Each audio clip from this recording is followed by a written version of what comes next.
मैं खुद जब मैं इस बार सरकार मैंने बनाई तो पहले दिन मैंने पत्रकार वार्ता में कहा था, क्योंकि पिछले 5 साल जब मैं काम कर रहा था तो ज्यादातर मेरी पहचान, मेरा समय industrial development, investment, infrastructure, port led development, SEZ, इन सारों विषयों में मैं समय भी देता था, समय लगाता था। लेकिन इस बार जब मैंने सरकार बनाई, बाद में मैंने कहा था कि मेरे राज्य में as far as industrial development is concern, it's autopilot है। अब मुझे उस पर न कुछ करना है, न कुछ समय लगाने की जरूरत है, वो अपने आप दौड़ने वाला है।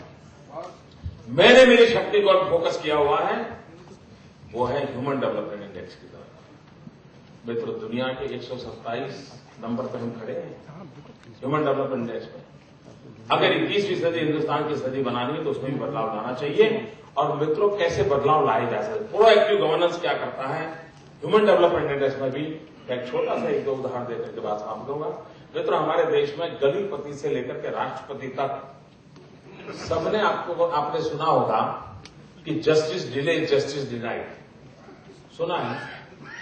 आपने भी कई जगह पे बोला होगा।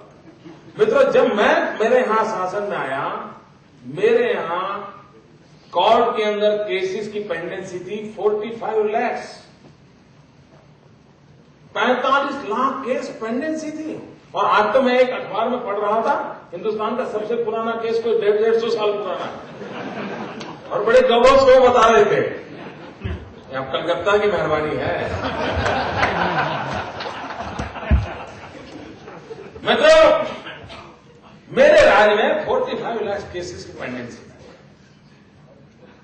और पिछले 5 साल में जो एवरेज है उसके हिसाब से नए 65 लाख केसेस जुड़ गए, यानी करीब केसेस हो गए 1,25 लाख। मित्रों, क्या ऐसे ही चलने देना? क्या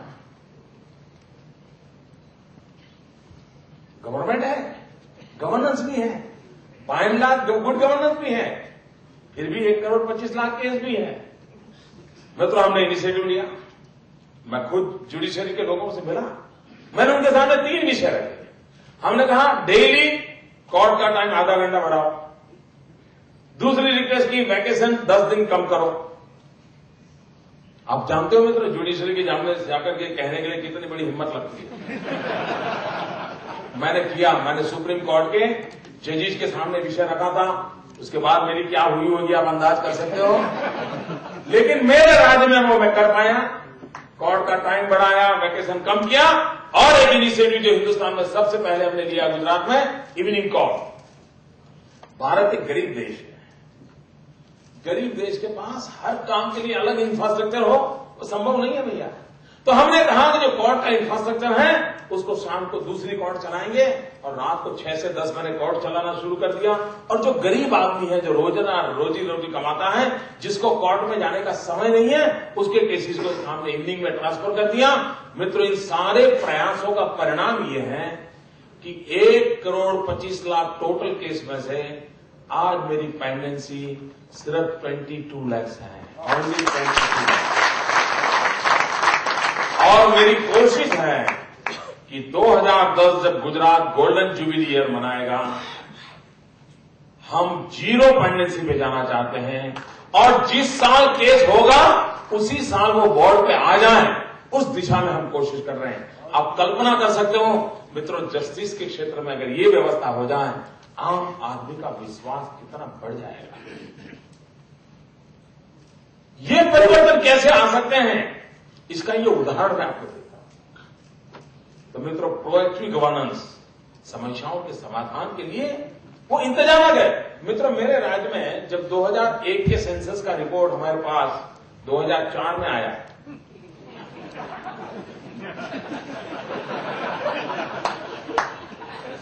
जो है सो है,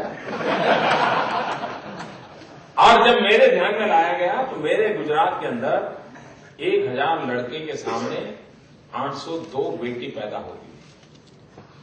1,000 लड़के के सामने 802 बेटी। मित्रों, मैं कुछ दिन जीवन में मुझे बहुत बड़ा धक्का लगा, ये समाज कहां जा रहा है। मान लीजिए मैंने उस चीज को देखा तब न होता, और मान लीजिए जैसे सरकारें चलती हैं, ठीक है भाई, ये कार्यक्रम दूसरा होगा। यही सोच के मैंने छोड़ दिया होता तो। मित्रों, प्रोएक्टिव गवर्नेंस का मुद्दा यह है, मैंने इस इश्यू को उठाया। सरकार तो नहीं कर सकती कुछ। मैंने एक मास मूवमेंट खड़ी की मेरे राज्य में। मेरे सभी मिनिस्टर्स को मैंने 2 व्हीलर पे भेजा, गांव-गांव जाओ और लोगों को बताओ भाई क्या हो रहा है ये पाप। डॉक्टरों की कॉन्फ्रेंस की, गायनेकोलॉजिस्ट के पास कानूनी व्यवस्थाएं खड़ी कर दी। और मित्रों, मेरे राज्य के अंदर बेटी बचाओ का जो अभियान मैंने चलाया है, और totally non political, totally non governmental, जनता जनार्दन को जोड़ता हूं, साधु महात्माओं को कहता हूं भाषण करो, आपकी कथा में ये बात बोलो, सबके पास जाता हूं। परिणाम ये आया मित्रों कि 802 बच्चियां मेरे यहां थी 1000 लड़कों के सामने। अब हम 884 तक पहुंच गए हैं और मेरी कोशिश है अब के बाद जो बच्चे पैदा होंगे उतने ही लड़कियां पैदा होगी जितने लड़के पैदा होंगे। एक सोशल बैलेंस होगा। अगर ये काम मैंने न भी किया होता तो कोई एडिटोरियल मेरे लिए लिखने वाला नहीं था, कोई मुझे फांसी देने वाला नहीं था, मैं गुनहगार नहीं माना जाने वाला। लेकिन प्रोएक्टिव गवर्नेंस का मतलब यह है कि मुझे सोचना चाहिए, अगर यही स्थिति बनी और समाज में इतना बड़ा इम्बैलेंस पैदा होगा तो 5 साल 10 साल के बाद सोशल फैब्रिक का क्या हाल हो जाएगा, ये हमने विजुलाइज करना चाहिए। सोशल साइंटिस्ट विजुलाइज करें, लीडर्स विजुलाइज करें, एजुकेशनलिस्ट विजुलाइज करें, गवर्नमेंट खुद सेंसिटिव हो। अगर इस प्रकार की व्यवस्थाएं हम विकसित करेंगे तब जाकर के हम समस्याओं का समाधान खोज सकते हैं। और इसलिए भाइयों बहनों, प्रोएक्टिव गवर्नेंस के साथ, पॉलिसी ड्रिवन स्टेट के साथ, development as a mass movement के साथ हम राज्य को विकास की दिशा में ले जा रहे हैं। आने वाले दिनों में वैल्यू एडिशन का महत्व बढ़ने वाला है। भारत में गरीब से गरीब आदमी को रोजी मिलनी चाहिए और रोजी की गारंटी मिलती है वैल्यू एडिशन की गतिविधियों से। हम जेम्स एंड ज्वेलरी पर फोकस करना चाहते हैं। आज दुनिया की तुलना में हमारा एक्सपोर्ट सिर्फ 2% है, बहुत बड़ा स्कोप है और हमारे पास स्किल है। हम थोड़ा उसका प्रोफेशनल टच देने की जरूरत है। हम दिसंबर महीने में सूरत में एक ग्लोबल इवेंट करने जा रहे हैं, special focus on James and jewellery. और जनवरी में हमारा vibrant Gujarat global investment summit है। मित्रों, हिंदुस्तान में इस प्रकार का समारोह नहीं होता है जो गुजरात ने 2003 में किया, 5 में किया, 7 में किया, 9 में कर रहे हैं। आपका वहां आना मतलब ये नहीं है कि आपको पूंजी निवेश करना है तभी आना, जरूर नहीं है। सिर्फ देखने के लिए भी आना चाहिए, ये मेरा आग्रह है। आप देखिए हमारा देश कितनी प्रगति कर रहा है। आप देखिए हमारी नई पीढ़ी कितने उत्साह के साथ देश को आगे ले जाने के लिए काम कर रही है। मैं ऐसे नौजवान देखता हूं, इतनी नई योजनाएं लेकर आती है। मित्रों, मेरे यहां जो एसएमई सेक्टर है, ज्यादातर बिलो 40 एज के नौजवान चला रहे हैं इसको। यानी एक बहुत बड़ा ब्रेक थ्रू है।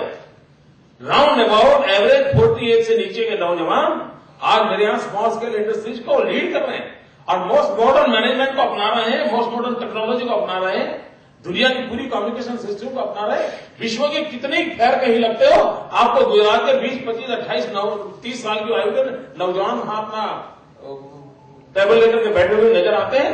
मित्रों, ये रूप बना है एक पूरी यंग इंडिया। यंग है, गौरव तो करते हैं, लेकिन यंग इंडिया को कहां लगाना है, तो ये हम काम कर रहे हैं। मैं आपसे आग्रह करता हूं, आप गुजरात आइए, आपकी नई जनरेशन को भी विशेष रूप से गुजरात देखने के लिए ले आइए। 12-13 vibrant Gujarat global invest summit के उस एनवायरमेंट को देखें और आपको अनुभव होगा कि गुजरात, और मैं जब गुजरात की बात करता हूं मतलब ये है कि गुजरात में हो सकता है तो कल देश में भी होगा। यह देश 21वीं सदी हिंदुस्तान की सदी बना सकता है और उसकी नींव डालने की कोशिश गुजरात की मिट्टी में हो रही है, गुजरात की धरती पर हो रही है। मैं आप सबको व्यक्तिगत रूप से यहां आकर के निमंत्रण देने आया हूं, आपको आग्रह करने आया हूं, आप मेरे मेहमान बनिए। 12-13 जनवरी, 12-13 जनवरी 2009 ग्लोबल इन्वेस्टमेंट समिट एंड 26, 27, 28 दिसंबर 2008 सूरत में जेम्स एंड ज्वेलरी की मेरा ग्लोबल इवेंट है। आप आइए, अपॉर्चुनिटी भरपूर है, मौका है, जितना जल्दी आप लेंगे आपके फायदे में जाएगा, ये मैं आपको गारंटी देता हूं। आप आए हमारे निमंत्रण पर, इतने लंबे समय तक हम लोगों की बातों को सुना। फिर एक बार मैं आपका बहुत बहुत आभारी हूं।